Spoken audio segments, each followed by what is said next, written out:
You think you're being kind, helpful, maybe even virtuous. But what if I told you your kindness is nothing more than a leash, one you didn't put on yourself? Pause. Think about the last time someone asked you for something you didn't really want to give. Did you say yes? Did your mouth form the word before your mind even realized you were giving up your time, your energy, your peace? That wasn't a choice. That was a reaction, a reflex, like a dog waiting for the bell. B.F. Skinner, the father of behavioral conditioning, proved it. Give a small reward after the right response and you can make anyone or anything repeat the behavior over and over. We're not as free as we think. Sometimes, our deepest habits are just chains forged by other people's approval. From childhood, you were trained to respond to the world's requests. At home, good boy, good girl, say yes, be helpful. In school, don't cause trouble, cooperate, fit in. At work, be a team player, stay late, don't complain. On social media, the more agreeable you are, the more likes you get, the more visible you become. You're told that obedience is the price of acceptance, and you believe it, until you can't tell the difference between who you are and who you're performing for. But deep down, you know something is off. The cost of being always available isn't paid in hours, it's paid in the slow erosion of your soul. Every time, you agree to something you don't want.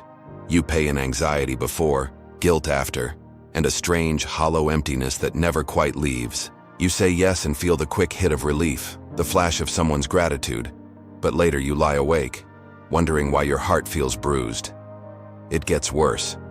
The more you say yes, the more is asked of you. The more you please, the less you matter. The world loves a giver until you're too empty to give. You're rewarded for compliance, for self-erasure, for never having boundaries. The world trains you like Skinner's pigeons, and you keep pecking at the lever for scraps of validation. And when, for once, you dare to say no, the guilt claws at you. You imagine the disappointment in their eyes, the doors that might close, the invitations that might disappear. You feel the silent threat. If you stop being useful, you stop belonging. Here's the truth you try to ignore. Kindness isn't always a virtue. Sometimes it's a compulsion, an old trick you learned just to survive. And no matter how many times you repeat it, you never quite get what you need. Because what you need isn't outside you. But no one told you that. They just rang the bell, handed you a treat, and watched you come running. Over and over, until your own voice disappeared beneath the sound of everyone else's need. You weren't born to obey, you were trained to, and those who train you rarely love you, they just love your obedience. Every time you choose their comfort over your truth, you move one step further from yourself. That's the real cost, the price you pay in pieces of your own identity. And so, the cycle continues. The invisible collar tightens, and the real question remains. When was the last time you truly chose for yourself? There's a strange relief that comes every time you say yes, even when you want to say no. It's quick, barely a flicker, like the tiny rush of dopamine you get from a notification, a like, a passing compliment. It doesn't last, but you chase it anyway, hoping the next hit will fill the emptiness the last one left behind. You don't just want to be liked, you want to be seen as good, reliable, safe, a person no one can complain about. You crave the validation that comes with being agreeable. It's an addiction, though you'll never call it that. You keep performing, smiling, agreeing, showing up, fixing what isn't yours to fix. Each time you hope that this time you'll finally feel whole. Behavioral science calls this a reward loop. Skinner proved it with pigeons in a box. Reward the right behavior, and the behavior repeats. Even when the reward is random, even when it's small. The human version?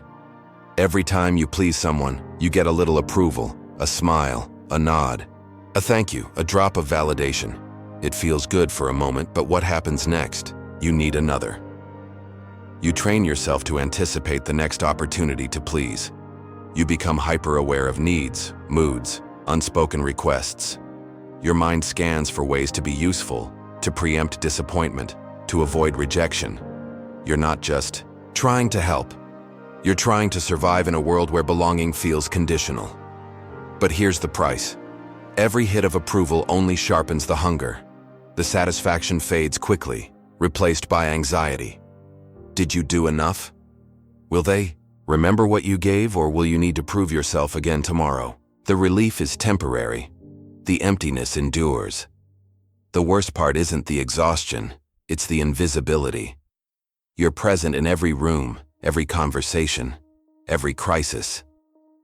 But you feel unseen, valued only for what you do, not for who you are. People are grateful, yes, but their gratitude never really lands. It floats past you, like applause in a theater after the curtain falls. You wonder, if you stopped performing, would anyone even notice you'd left? You give and you give, hoping it will be enough, hoping it will buy you a moment of peace, a sign that you matter. But the reward never matches the cost. The more you please, the more is asked. The cycle tightens. Stimulus, response, reward, emptiness. Over and over. Science says your brain is just following the loop.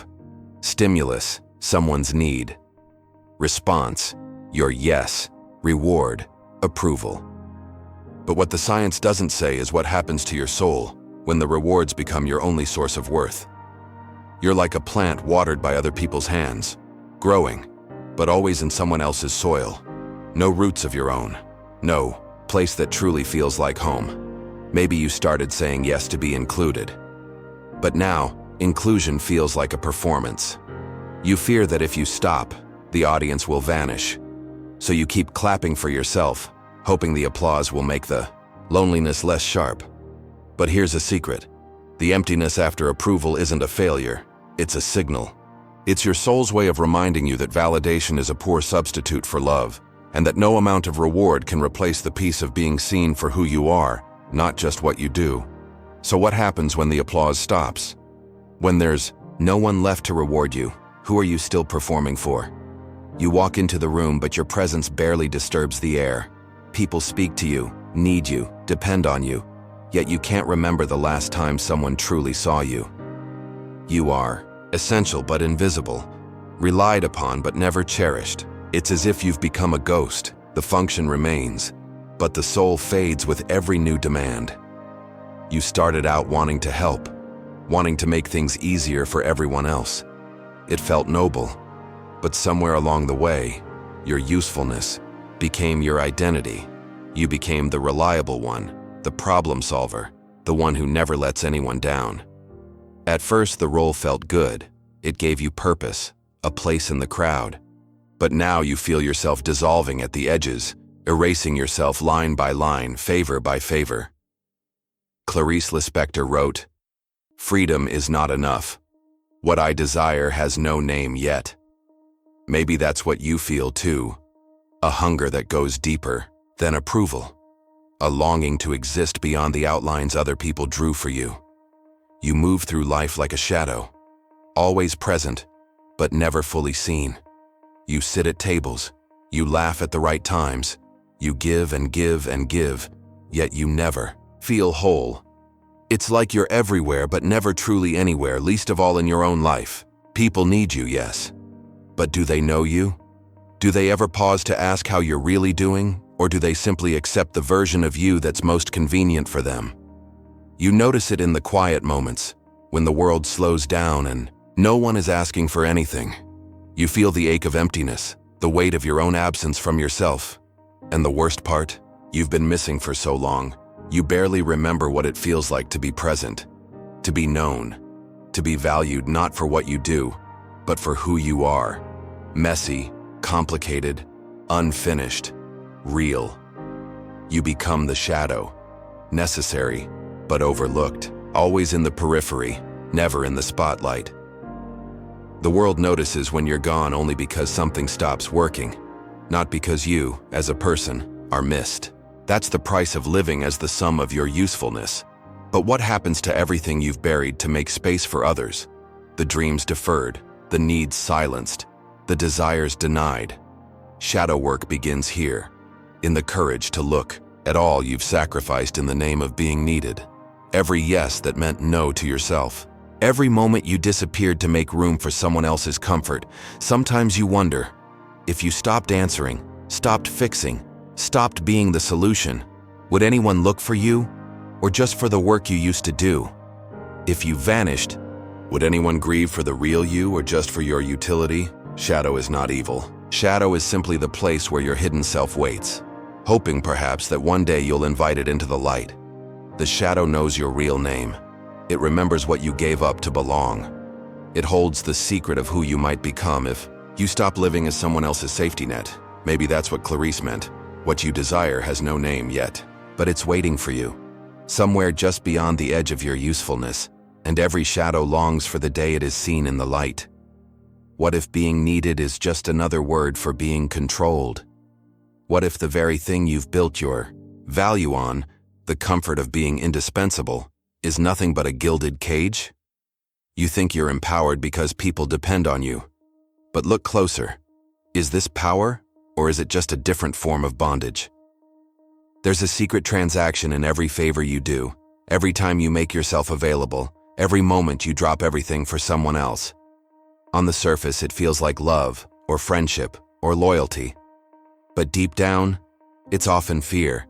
Fear of being irrelevant, fear of being left behind. It's a bargain you make without realizing. If I'm always useful, they'll never let me go. You start to crave it. The requests, the gratitude, the rush of being the one people turn to. There's an addictive comfort in being needed. It makes you feel important, necessary, even irreplaceable. But the more you feed that addiction, the more you lose sight of what genuine connection feels like. The relationship becomes transactional. Your presence is valuable as long as you're providing something, as long as you're solving a problem, as long as you're filling a need. And when that need disappears, when the problem is solved, or someone else steps in, you feel a coldness settle inside you, a panic that you might become invisible again. You start scanning for ways to stay useful, to stay on their radar, to prevent being replaced. You mistake this anxiety for loyalty, but it's really just fear masquerading as devotion. This is the hidden economy of emotional dependency. You trade your authenticity for approval, your boundaries for belonging. Every time you say yes when you want to say no, you reinforce the message. My worth is measured by my usefulness, not my presence. People learn how to access you, how to get what they want from you, how to push your buttons. Some do it intentionally, others without even knowing. You become trapped in a feedback loop. The more you please, the more you are asked to please. The more you give, the more is taken for granted.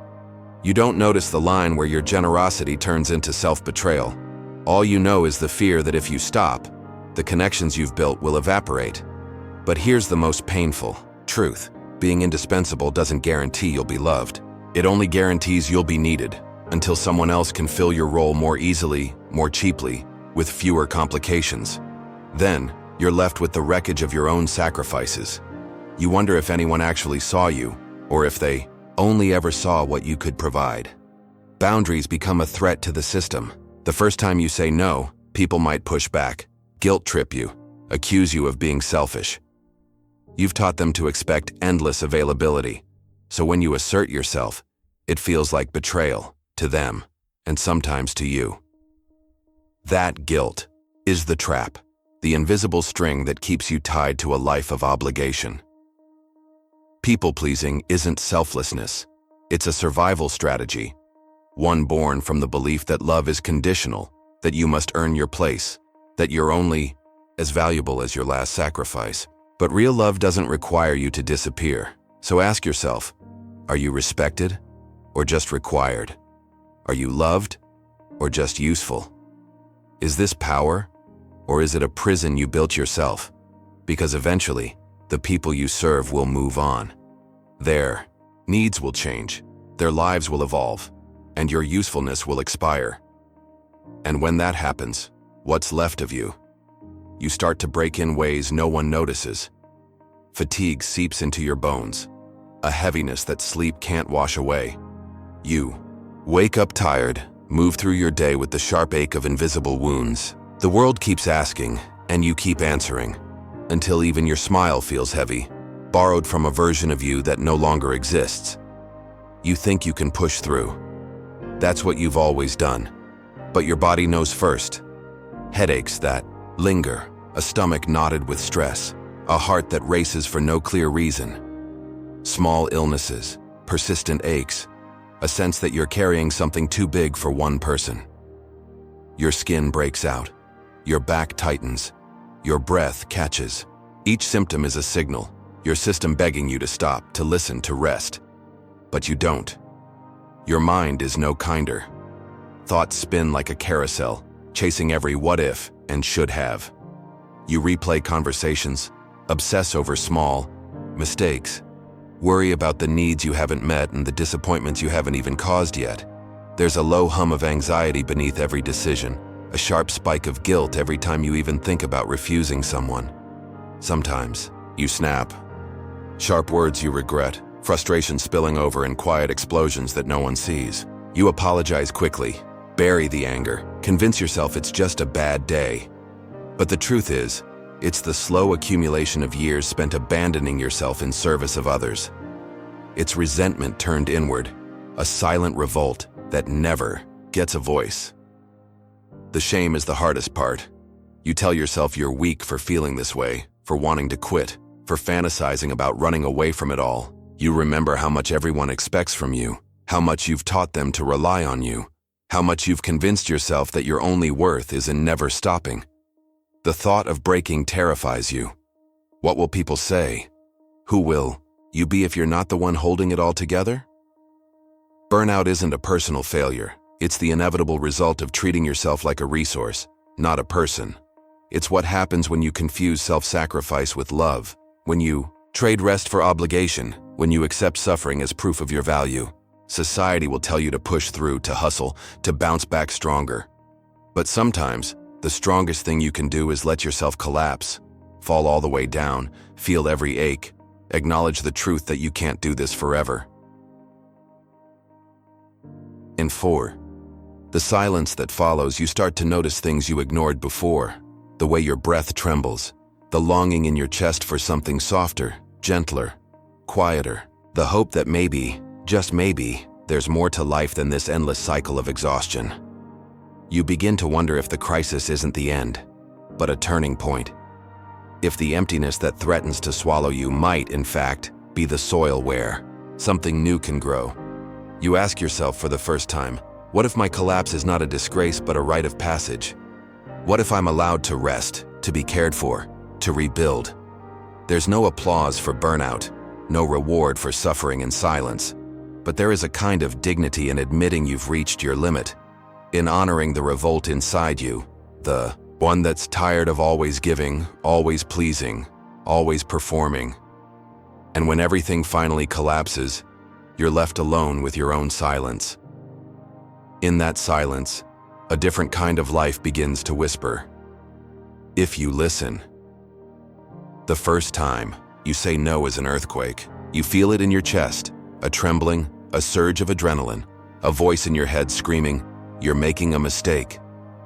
You've spent a lifetime building your value on your willingness to say yes, to show up, to hold everything together. So when you finally refuse, the ground beneath your feet cracks open. The world tilts. Who are you if you're not the one who fixes, who gives, who bends? People notice. Some are shocked, others quietly offended. The requests stop for a while. You feel their disappointment radiate toward you. Sharp looks, passive aggression, maybe even anger. They try to lure your yes back out, dangling. Guilt, reminding you of all the times you never said no before. Suddenly, your usefulness is in question, and so is your place in their lives. But the biggest surprise is inside you. You expect relief, and yes, there is relief. But there's also a strange emptiness, a silence you're not used to. No more urgent messages, no more subtle demands. There's no one expecting you to save the day, to absorb their crisis, to put their needs above your own. You stand in the echo of your own decision, unsure if you've lost something essential or finally reclaimed it. You start to see who remains. Some people disappear quietly. Their friendship was never about you. It was about what you provided. The invitations dwindle. The constant notifications fade. For a moment, it feels like rejection, like abandonment. Your old self panics. Have I made myself invisible? Am I alone now? But then you notice something else. The air feels lighter. Your body unclenches. You have space to think, to rest, to feel the quiet pulse of your own desires. There is pain, yes. Grief for the connections that evaporate. Sorrow for the times you betrayed yourself for belonging. But underneath the ache, there's a hint of freedom. A whisper that says, maybe this is what self-respect feels like. Saying no is a ritual. It's not just refusal. It's an initiation into a new way of being. Each boundary is a line drawn not to keep others out, but to let your real self in. It's a declaration. I am more than what I do for others. My worth isn't measured by my exhaustion. I get to decide how I spend my time, my energy, my life. You learn that solitude isn't a punishment. It's a fertile emptiness, a clearing where your true voice can return. At first, it's uncomfortable, even terrifying. The old patterns claw at you, begging to be restored. But with each day you honor your boundaries, the fear recedes.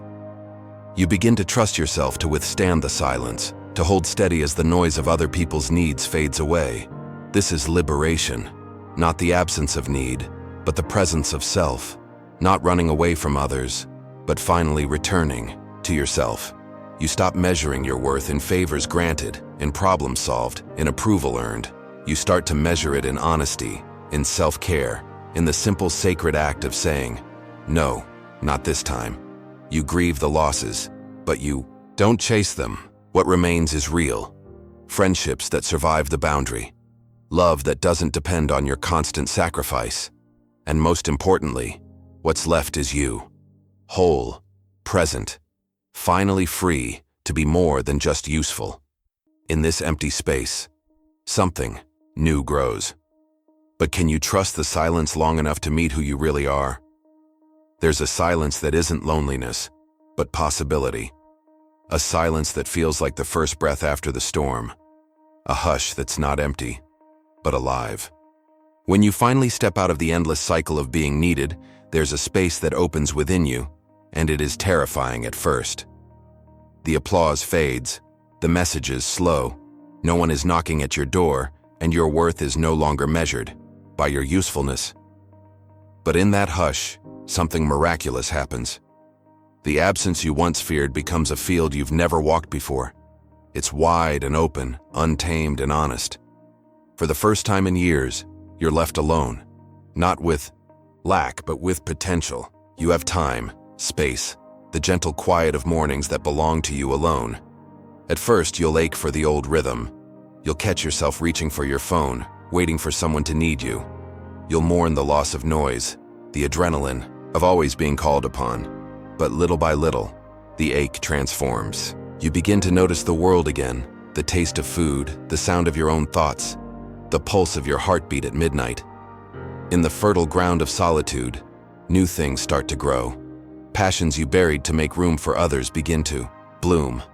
The book you wanted to read, the skill you meant to learn, the dream you almost forgot. You rediscover the tiny sparks of joy that don't require an audience, the quiet contentment of simply existing for yourself. It isn't always peaceful. There will be days when the silence feels too loud, when the loneliness bites deeper than you expected.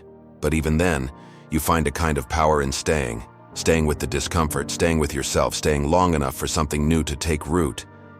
It's in these moments that you realize solitude isn't exile, it's a homecoming. You start to draw new boundaries, not as walls, but as invitations for only those who truly value you to enter. Friendships shift, some people vanish, others stay, and their presence is deeper, richer, more real. You find that you no longer need constant validation, that your self-respect no longer hinges on someone else's need. The joy you feel isn't borrowed, it's your own. There's a cost, of course. You will lose applause. You will lose the easy comfort of being needed, the automatic invitations, the shallow connections. You will lose the parts of yourself that survived on external approval. But what you gain is priceless: freedom, presence, and the radical peace of knowing that you belong to yourself. This is the ultimate gift of fertile solitude, a new self, resilient and real, rooted in the quiet confidence that you are enough, that your worth is not up for negotiation. That peace is not a reward for good behavior, but the natural state that comes when you finally stop abandoning yourself. So honor your sacred absence, celebrate the silence, nurture the life that grows in the fields others called empty, because what you plant there is yours alone, and it is more than enough. Comment below, "I choose my sacred absence." And remember these words, borrowed from Clarice Lispector but meant for you. I can be gentle as a summer breeze or fierce as a raging storm. It all depends on when and how you see me move through this world. Solitude is not exile. It is your truest home. Let this be your return.